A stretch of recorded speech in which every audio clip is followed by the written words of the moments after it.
Para saudara dan saudari yang Tuhan cintai, selamat pagi dan selamat bertemu lagi dalam Renungan Harian edisi hari Rabu tanggal 1 Juli 2020. Hari ini adalah hari pertama dalam bulan Juli. Mengawali hari pertama dalam bulan Juli ini, marilah kita mendengar dan merenungkan sabda Tuhan. Sebelum kita mendengar dan merenungkan sabda Tuhan, marilah berdoa. Dalam nama Bapa dan Putra dan Roh Kudus. Amin. Allah Bapa, sumber kehidupan, semoga kami Kau beri kekuatan agar dapat membagikan kedamaian serta berbuat baik kepada sesama, sebagaimana yang Kau harapkan dari kami sebagai murid-murid-Mu yang hidup di zaman sekarang. Bersabdalah ya Tuhan, kami siap untuk mendengarkan. Terpujilah Engkau Bapa, Putra, dan Roh Kudus, kini dan sepanjang segala masa. Amin. Para saudara dan saudari yang Tuhan cintai, sebelum kita mendengar sabda Tuhan yang hendak kita dengar dan merenungkan bersama, diambil dari Injil Matius pasal 8 ayat 28 sampai 34. Tuhan sertamu.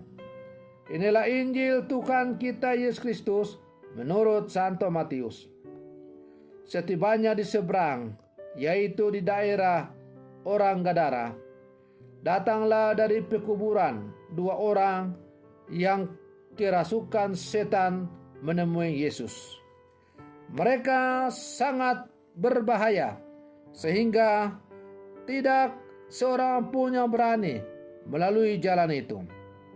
Dan mereka pun berteriak, katanya, "Apa urusanmu dengan kami, hai anak Allah? Adakah engkau datang kemari untuk menyiksa kami sebelum waktunya?" Tidak jauh dari mereka itu, sejumlah besar babi sedang mencari makan. Maka setan-setan itu meminta kepada Yesus, katanya, "Jika engkau mengusir kami, suruhlah kami pindah ke dalam kawanan babi itu." Yesus berkata kepada mereka, "Pergilah." Lalu keluarlah mereka dan masuk ke dalam babi-babi itu. Maka terjunlah seluruh kawanan babi itu dari tepi jurang ke dalam danau dan mati di dalam air. Maka larilah penjaga-penjaga babi itu, dan setibanya di kota diceritakannya segala sesuatu, juga tentang orang-orang yang kerasukan setan itu. Maka keluarlah seluruh kota mendapatkan Yesus, dan setelah mereka berjumpa dengan Dia, mereka pun mendesak supaya Ia meninggalkan daerah mereka. Demikianlah Injil Tuhan. Para saudara dan saudari yang Tuhan cintai, menarik untuk melihat dan merenungkan bacaan Injil hari ini. Yesus yang baru saja mengusir setan yang sudah merasuki 2 orang di Gerasa itu, seharusnya dipuji dan disanjung karena telah menyelamatkan orang yang sudah sekian lama diderita atau dibelenggu oleh kuasa kegelapan, yaitu iblis. Tetapi malah orang-orang di daerah itu semua kompak untuk mengusir Yesus. Bukankah menyembuhkan orang yang kerasukan setan itu sesuatu yang benar? Tentu saja. Namun rupanya hal itu tidak berlaku di Gerasa.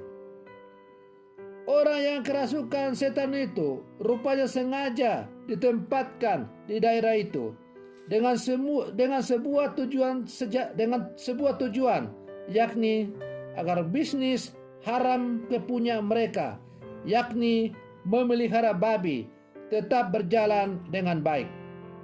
Padahal babi adalah haram bagi orang Yahudi.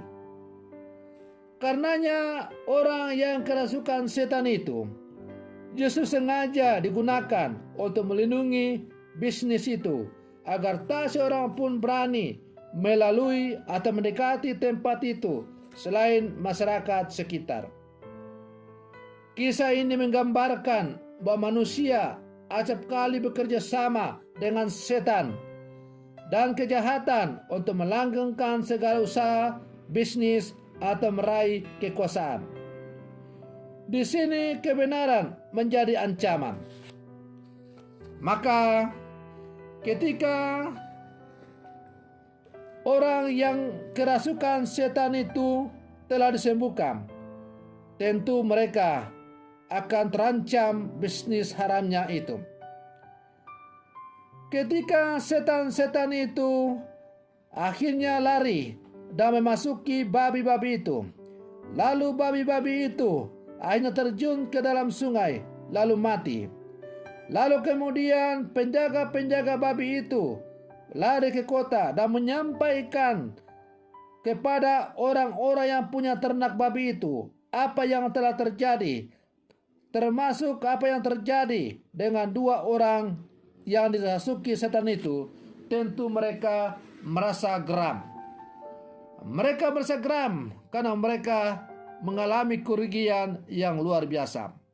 Pertama, bisnis haram mereka kini telah hancur dengan babi-babi itu terjun bebas ke dalam air dan mati lemas.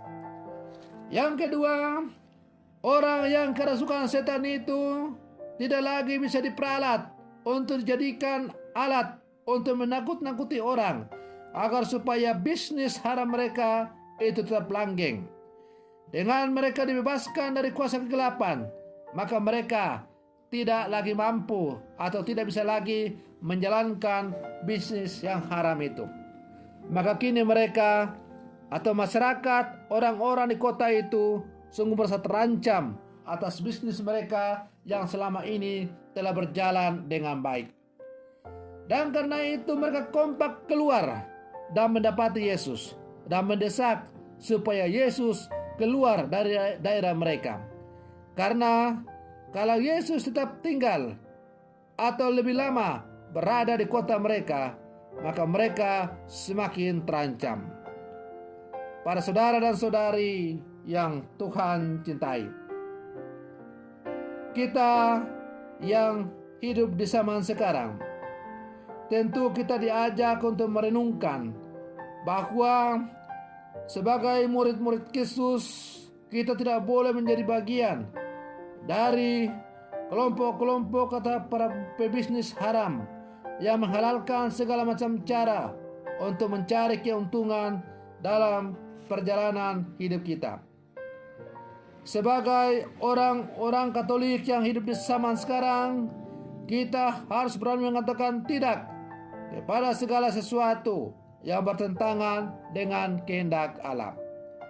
Kita harus membiarkan diri kita dibebaskan oleh Yesus dari belenggu-belenggu yang membuat kita tidak bebas hidup merdeka sebagai anak-anak Allah.